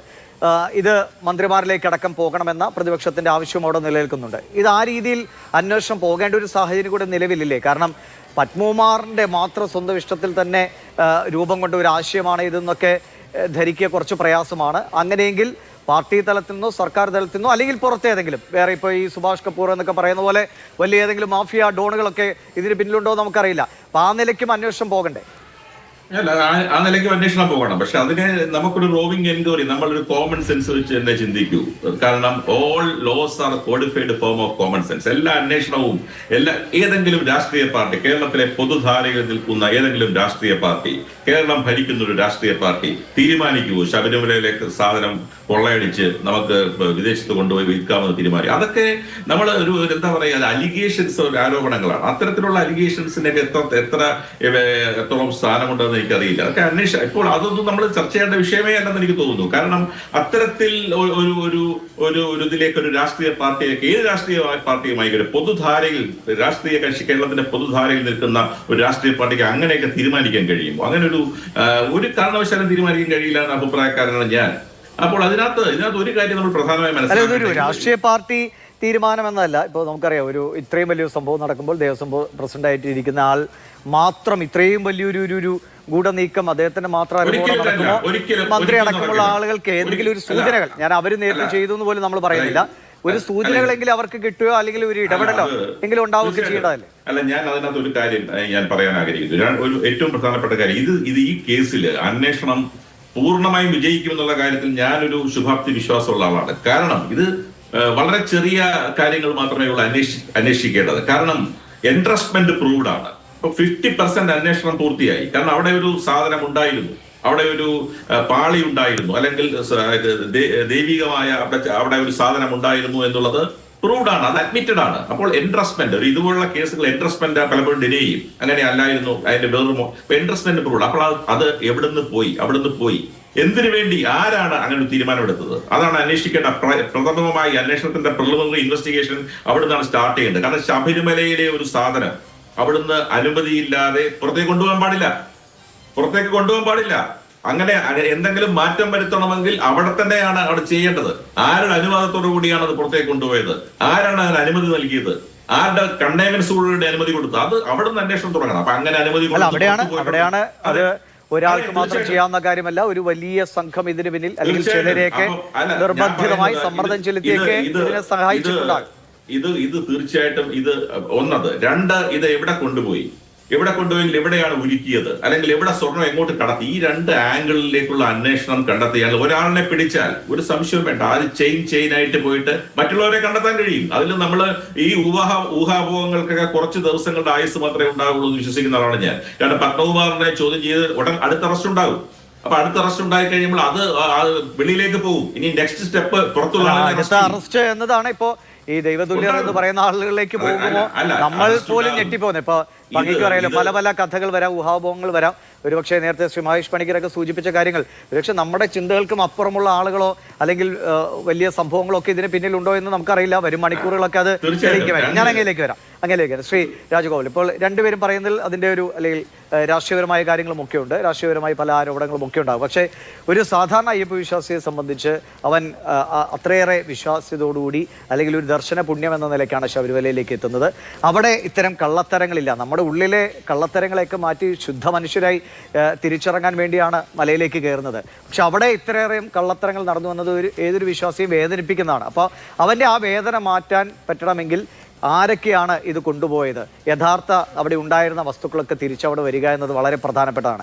അതിന് ഈ രാഷ്ട്രീയ ആരോപണങ്ങൾക്കപ്പുറമോ അല്ലെങ്കിൽ രാഷ്ട്രീയമായ സമ്മർദ്ദങ്ങൾക്കപ്പുറമോ യഥാർത്ഥ പ്രതികളിലേക്കുള്ള ഒരു യാത്ര, അത് അതിൻ്റെ ഒരു നിർണായക ഘട്ടത്തിലാണെന്നും ഈ നാളെ 5 മണിക്കുള്ളിൽ പത്മകുമാറിൻ്റെ നാവിൽ നിന്ന് വരുന്ന വിവരങ്ങൾ അത് ദൈവതുല്യരിലേക്കുള്ള വഴിയാകുമോ, അറസ്റ്റാകുമോ എന്നൊക്കെ അത്രയ്ക്കും ഒരു ശുഭാപ്തി വിശ്വാസം അങ്ങേക്കുണ്ടോ? തീർച്ചയായിട്ടും ഉണ്ട് ദിവിഷേ. നമ്മളെല്ലാവരും അങ്ങനെയാണ്. കേരളത്തിലെ അല്ല ഇന്ത്യയിലുള്ള ലോകത്തുള്ള ഭക്തകോടികളെല്ലാം അങ്ങനെയാണ് ആഗ്രഹിക്കുന്നത്. ശബരിമല അയ്യപ്പൻ്റെ ഇവർ മോഷ്ടിച്ചുകൊണ്ടുപോയെന്ന് സൈറ്റ് കണ്ടെത്തിയിരിക്കുന്ന ഈ വസ്തുക്കൾ ഇതെല്ലാം അവിടെ തിരിച്ചു കൊണ്ടുവന്ന് വീണ്ടും ആ പത്മപ്രഭയോടുകൂടി അത് കാണണമെന്നുള്ള ആഗ്രഹമാണ് നമുക്ക് എല്ലാവർക്കും ഉള്ളത്. അതുകൊണ്ടാണ് നമ്മൾ ഈ കാര്യങ്ങളിലൊക്കെ ഇടപെടുന്നത്. അല്ലാതെ ആരെയും അപകീർത്തിപ്പെടുത്താനോ കുറ്റപ്പെടുത്താനോ വേണ്ടിയിട്ടൊന്നുമല്ല നമ്മളിത് പറയുന്നത്. ഇപ്പോൾ ഇന്ന് ഞാൻ രാഷ്ട്രീയ തരത്തിലുള്ളൊരു സംസാരമല്ല ഞാൻ ഉദ്ദേശിക്കുന്നത്. ഞാനിപ്പോൾ ഇന്ന് തന്ത്രിമാരെ ചോദ്യം ചെയ്തുകൊണ്ട് ബന്ധപ്പെട്ടാണല്ലോ ഏറ്റവും പുതിയ ഡെവലപ്മെൻറ്റ് വന്നത്. അതുകൊണ്ട് മാത്രം ഞാൻ പറഞ്ഞതാണ്. എനിക്ക് അവരോട് തന്ത്രിമാരോടൊക്കെ സ്നേഹവും ബഹുമാനവും എല്ലാ കാര്യവും ഉള്ളതാണ്. തന്ത്രിമാരെക്കുറിച്ച് നമ്മൾ പറഞ്ഞില്ലേ, അവരവിടെ പ്രതിസ്ഥാനീയനാണ്. അയ്യപ്പൻ മൈനറാണ്. ആ മൈനറായ അയ്യപ്പൻ്റെ എല്ലാ അവകാശങ്ങളും അല്ലെങ്കിൽ അദ്ദേഹത്തിൻ്റെ സ്വത്തുവകകളും ഒക്കെ സംരക്ഷിക്കുകയാണ്. ആ സംരക്ഷിക്കുന്നതിൻ്റെ ചുമതലയുള്ള ആളാണ് തന്ത്രിമാരെന്ന് പറയുന്നത്. അതുകൊണ്ട് അവരായിരുന്നു വളരെ കെയർഫുൾ ആയിരിക്കണമായിരുന്നു ഇത്തരം കാര്യങ്ങളിൽ. എന്ത് ചെയ്യുന്നു ഇത്തരത്തിലുള്ള ഈ ഭൗതികവാദികൾ അല്ലെങ്കിൽ കള്ളന്മാരൊക്കെ എന്ത് ചെയ്യുന്നു എന്നുള്ള കാര്യങ്ങളിൽ അവർ വളരെ ഏറെ ശ്രദ്ധിക്കേണ്ടതായിരുന്നു. ആ ശ്രദ്ധക്കുറവിനെ മാത്രമേ ഞാൻ ചൂണ്ടിക്കാണിച്ചിട്ടുള്ളൂ. അല്ലാതെ മറ്റവരെ ആ വലിയ കുടുംബത്തെ അവരുടെ വലിയ പാരമ്പര്യത്തെ ഒന്നും ചോദ്യം ചെയ്യാനോ കുറ്റപ്പെടുത്താനോ ഉള്ള രീതിയിലല്ല ഞാൻ സംസാരിക്കുന്നത്.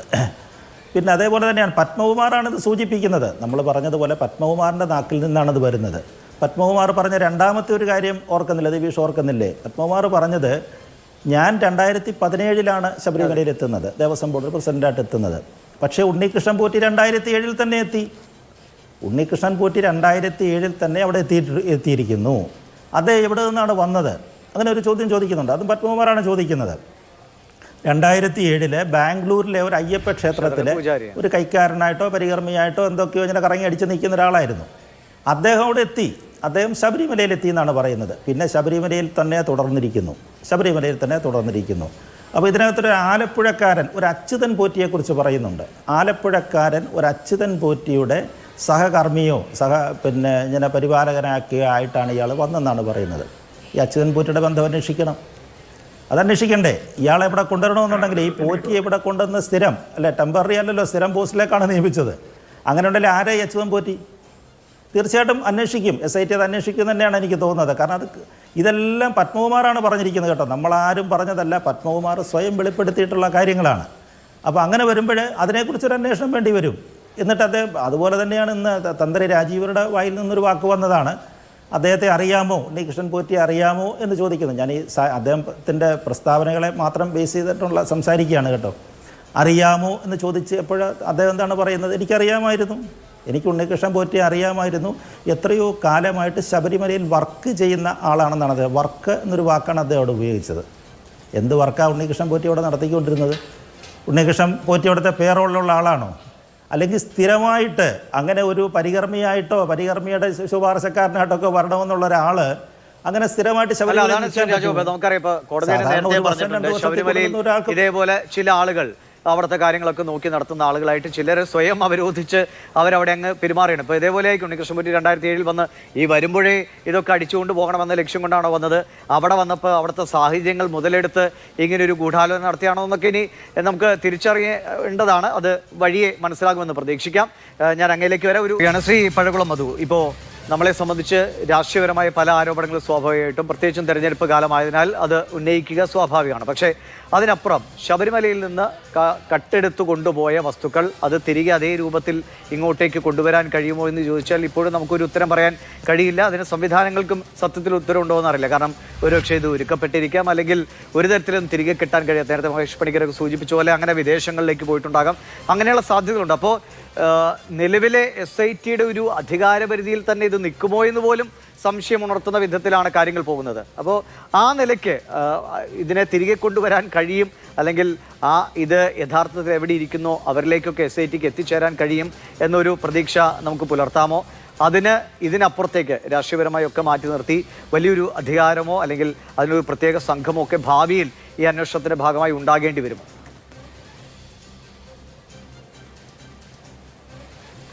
ഇല്ല, ഇതിനൊരു രാഷ്ട്രീയ മാനം എന്തായാലും ഉണ്ട്. കാരണം അധികാരത്തിലിരിക്കുന്നവരുടെ പിൻബലത്തോടു കൂടിയാണ് ഇതൊക്കെ നടന്നത്. അല്ലെങ്കിൽ ഇവിടെ കേരളത്തിൽ നേരത്തെയും ഗവൺമെൻറ് ഉണ്ടായിട്ടുണ്ട്, ഇടതുപക്ഷ മുന്നണിയുടെ സർക്കാർ ഉണ്ടായിട്ടുണ്ട്. EMSഉം നയനാരും അച്യുതാനന്ദനും ഒക്കെ കേരളത്തിലെ മുഖ്യമന്ത്രി കാലങ്ങളായി ദേവസ്വം ബോർഡുകളിൽ എന്താണ് ഞങ്ങൾ ഈ വിവാദങ്ങൾ തുടങ്ങിയ സമയത്ത് പല ക്ഷേത്രങ്ങളിലും നടക്കുന്ന, ഇപ്പോൾ ആലപ്പുഴയിലെ ഒരു ക്ഷേത്രം, എറണാകുളം, കോഴിക്കോട്, അങ്ങനെ പലയിടങ്ങളിലെയും ക്ഷേത്രങ്ങളിൽ അവിടുത്തെ ചെറുത്, ഇപ്പോൾ 2 പവനായിക്കോട്ടെ 5 പവനായിക്കോട്ടെ കാണാതെ പോയത് എലി എടുത്തുകൊണ്ട് പോയി കിരീടം എന്ന് പറഞ്ഞ് ആളുകളെ വിശ്വസിപ്പിക്കുന്ന സ്ഥലങ്ങൾ വരെയുണ്ട്. അപ്പോൾ അങ്ങനെ കാലങ്ങളായി നടന്നു വരുന്നത്. അതിപ്പോൾ ആര് ഭരിച്ചാലും ദേവസ്വം ബോർഡുകൾ കുറേ പേർക്ക് കൈയിട്ട് വാരാനുള്ളത്, കുറേ വിശ്വാസികൾ ഇങ്ങനെ വിശ്വാസപൂർവ്വം അവിടെ പണം നൽകും, വഴിപാടുകൾ നേരും. അത് കുറേ വിശ്വാസികൾ തന്നെയാണ്. ഇപ്പോൾ ഈ കള്ളത്തനം ചെയ്യുന്നവരെയൊന്നും നമുക്കൊരു വിശ്വാസി എന്ന് പറയാൻ കഴിയില്ല. വിശ്വാസം എന്നാൽ സത്യത്തെയാണല്ലോ വിശ്വസിക്കുന്നത്. ദൈവം ഏതും ആവട്ടെ, സത്യത്തെയാണ് വിശ്വസിക്കുന്നത്. നിങ്ങളൊരു കള്ളത്തരം ചെയ്താൽ പിന്നെ അവരെ വിശ്വാസിയായിട്ട് കൂട്ടാൻ കഴിയില്ല. അത് ഏത് ദേവസ്വം ബോർഡ് പ്രസിഡന്റ് ആയാലും ഏത് ഉദ്യോഗസ്ഥനായാലും. അപ്പോൾ അത് കാലങ്ങളായിട്ട് ഇതിങ്ങനെ ഒരു ഖജനാവ് ഇങ്ങനെ വാരിക്കൊണ്ടിരിക്കുകയാണ്. അപ്പോൾ എല്ലാ പാർട്ടികൾക്കും തുല്യ പങ്കാളിത്തമുണ്ട്. ഇതിങ്ങനെയല്ല ഈ ദേവസ്വം ബോർഡ് സംവിധാനങ്ങളിൽ ക്ഷേത്രത്തിന്റെ ഭരണകാര്യങ്ങൾ നടത്തിക്കൊണ്ടു പോകേണ്ടതെന്ന് എല്ലാ പാർട്ടികളും ചിന്തിക്കണമായിരുന്നു, ഭരിച്ച എല്ലാവരും. ദിവിഷേ, താങ്കൾ എത്ര നിസ്സാരമായിട്ടാണ് ഇതിനെ അതിന്റെ പഴയകാല ചരിത്രങ്ങൾ ദേവസ്വം ബോർഡിൽ ഞാൻ നിസ്സാരമായി പറഞ്ഞത്. ഞാൻ അത്ര ഗുരുതരമായ കൊള്ള പതിറ്റാണ്ടുകളായി നടന്നിരുന്നു എന്നാണ് പറഞ്ഞത്. ഇപ്പോ അത് അതിലും വലിയ കൊള്ളയെ നമ്മളൊക്കെ ഞെട്ടിപ്പോകുന്ന ശബരിമല എന്ന നമ്മുടെ ഏറ്റവും പ്രധാനപ്പെട്ട സ്ഥലത്ത് ആ കൊള്ള നടന്നു വന്നത് വേദനയോടെ എനിക്കും പറയാൻ കഴിയും. അല്ല, ദേവസ്വം ബോർഡില് അംഗമാകാൻ പലരും ആഗ്രഹിക്കുന്നത് ഈ കൊള്ളയെ കണ്ടിട്ടാണ്. അതെ അതെ. അവിടെ എന്തുകൊണ്ടാണ് ശബരിമലയിലേക്ക് ഇത്രയും വലിയ തിരക്ക് ഉദ്യോഗസ്ഥന്മാരാകാൻ? ഇതിന് കൊള്ളയാണ്. ആ കൊള്ള നടക്കുന്നുണ്ട്, അതൊക്കെ സത്യവുമാണ്. എല്ലാ കാലത്തും ചെറുതും വലുതുമായിട്ടുള്ള മോഷണങ്ങളൊക്കെ അവിടെ നടക്കുന്നുണ്ട്, അവിടെ പല വിധത്തിൽ നടക്കുന്നുണ്ട്, അതൊക്കെ സത്യമാണ്. അത് ദേവസ്വം ക്ഷേത്രങ്ങളിലെല്ലാം ഇത് ഒരു പക്ഷേ കാണും. അതൊന്നും ആരുടെയും തെറ്റല്ല, ഏതെങ്കിലും ഒരു പാർട്ടിയുടെ മാത്രം തെറ്റുമല്ല. എന്നാൽ ഈ പ്രത്യേക സംഭവത്തിൽ ഉണ്ടായിട്ടുള്ള രാഷ്ട്രീയ മാനത്തെ തള്ളിക്കളഞ്ഞുകൊണ്ട് പോയാൽ നിങ്ങൾ ഈ കേസ് എങ്ങും എത്തില്ല. ഇതിൽ പിടിക്കപ്പെടേണ്ടവർ ഇനി ആരാണ്? അവർക്ക് രാഷ്ട്രീയ സംരക്ഷണമുണ്ട്. ആ സംരക്ഷണം ഉപേക്ഷിക്കാൻ അയാൾ തയ്യാറാകണം. ഇനി 2 സമുന്നതരായ CPM പാർട്ടിയുടെ നേതാക്കന്മാർ ഈ കേസിൽ പിടിക്കപ്പെട്ട് അറസ്റ്റിലായിട്ട് ആ പാർട്ടിക്കൊരു കൂസലുമില്ല. അവർ പറയുന്നത് അവധാനതയില്ലായ്മയെന്നും അവർ പറയുന്നത് ജാഗ്രത കുറവെന്നുമാണ് അവർ പറയുന്നത്. അപ്പം അതിൻ്റെ അർത്ഥം എന്താണ്? ഒരു നടപടിയെടുത്ത് ഒരു തെരഞ്ഞെടുപ്പിന്റെ മൂർധന്യത്തിൽ നിൽക്കുന്ന സംസ്ഥാനമാണ് കേരളം. ആരോപണം മാത്രമല്ലേ ശിക്ഷ വരട്ടെ എന്നാണ് ശ്രീ പി ഗോവിന്ദൻ പറഞ്ഞത്. ആരോപണം മാത്രമായതുകൊണ്ട് നടപടിയെടുക്കാൻ കഴിയുമെന്നാണ് താങ്കൾ എപ്പോഴും ദിവിഷേ, താങ്കൾ എപ്പോഴും ആരോപണം മാത്രമല്ല, താങ്കൾ എപ്പോഴും ഇങ്ങനെ ഇടപെട്ടാൽ ഈ ചർച്ച താങ്കൾക്ക് ഇഷ്ടമുള്ള വഴികളിലേക്ക് ഇടപെട്ടല്ല ഞങ്ങൾ ആഗ്രഹിക്കുന്ന കാര്യങ്ങൾ ഇവിടെ പറയാൻ കഴിയില്ല. ഞാൻ ഇടപെട്ടല്ല, അങ്ങ് പറഞ്ഞ അങ്ങനെ ദേവസ്വം ബോർഡിന്റെ മുൻ പ്രസിഡന്റുമാർ, പ്രബലരായ മുൻ ദേവസ്വം ബോർഡ് പ്രസിഡന്റുമാർ 2 പേർ, അവർ സമുന്നതരായ CPM നേതാക്കന്മാർ, അവർ കേസിൽ പിടിക്കപ്പെട്ടിട്ട് അവർക്കെതിരായി ഇതുവരെ ഒരു നടപടിയെടുക്കാൻ, ഒരു മോഷണ കേസിലാണ് പിടിക്കപ്പെട്ടത്, ഒരു നടപടിയെടുക്കാൻ ഈ സംസ്ഥാനത്തെ ഭരണകക്ഷി തയ്യാറായിട്ടില്ല. നിങ്ങൾ ഓർക്കണം എന്തുകൊണ്ടാണത്. ഒരു തെരഞ്ഞെടുപ്പിന്റെ മൂർധന്യത്തിൽ നിൽക്കുന്നു. നാളെ തെരഞ്ഞെടുപ്പാണ് കേരളത്തിൽ. ജനങ്ങളെ ഭയമില്ല. ആ തെരഞ്ഞെടുപ്പിൽ ഈ വിഷയം പാർട്ടിക്കെതിരാകുമെന്ന് ഭയമില്ല. അപ്പൊ എന്തായിരിക്കണം അവരുടെ ഭയം? ഇവർ ഇനി പറയാൻ പോകുന്ന പേരുകളിലാവണം ഭയം. അത് ഉന്നതന്മാരുടെ പേരുകളായിരിക്കും. അതുകൊണ്ട് ഈ പ്രശ്നത്തിന്, ഈ സംഭവത്തിന് രാഷ്ട്രീയ മാനമുണ്ട്. ഇത് അവധാനതയില്ലായ്മയാണോ? എന്റെയോ നിങ്ങളുടെ വീട്ടിൽ കയറി ഒരു മോഷണം നടത്തി 1 പവൻ സ്വർണം അപഹരിച്ചുകൊണ്ട് പോയാൽ ആ മോഷ്ടാവൻ നമ്മൾ അവധാനതയില്ലാത്ത ആളെന്നാണോ പറയുന്നത്? ജാഗ്രത കുറവുകാരൻ എന്നാണോ പറയുന്നത്? എന്ത് മര്യാദകേടാണ് കേരളത്തിലെ ഭരണകക്ഷി പാർട്ടി പറയുന്നത്? ഇവർ പറയുന്നതെല്ലാം വിഴുങ്ങിട്ട് പോകണമെന്നാണോ? ഈ കൊള്ള മുഴുവൻ നടന്നത് ഒരു രാഷ്ട്രീയ പാർട്ടിയുടെ അംബർല ഉണ്ടായതുകൊണ്ടാണ്, സംരക്ഷണം ഉള്ളതുകൊണ്ടാണ്. അവർ ഇതേ നീചമായ നിരവധി പ്രവർത്തികൾ കഴിഞ്ഞ 10 വർഷമായി കേരളത്തിൽ നടത്തിയിട്ടുണ്ട്. എന്തുകൊണ്ടാണ് പ്രശാന്തിനെ അറസ്റ്റ് ചെയ്യാത്തത്, ചോദ്യം ചെയ്യാത്തത്? എന്തുകൊണ്ടാണ് 2019 ചെയ്ത അതേ കുറ്റം ദേവസ്വം മാനുവലിൽ പറഞ്ഞ കാര്യങ്ങൾ തള്ളിക്കളഞ്ഞ് ഇത് പുറത്തേക്ക് കൊണ്ടുപോകാനും ഈ ഉണ്ണികൃഷ്ണൻ പോറ്റിയെ അത് ചുമതലപ്പെടുത്താനും എന്തുകൊണ്ടാണ് പ്രശാന്ത് എന്ന് പറഞ്ഞാൽ തീരുമാനിച്ചത്? എന്തുകൊണ്ട് അയാളെ ചോദ്യം ചെയ്യുന്നില്ല? അയാൾ വേണ്ടപ്പെട്ടവരാണ് ഈ സംസ്ഥാനത്തെ പാർട്ടിക്ക്. അല്ലാതെ ഒരു SIT വന്ന് അവിടെ ഇവിടെയും കറങ്ങി നടന്നാൽ ഈ കേസ് പിടിക്കപ്പെടില്ല. അന്താരാഷ്ട്ര മാനമുള്ള കേസാണെങ്കിൽ ഇത് കേരളത്തിൽ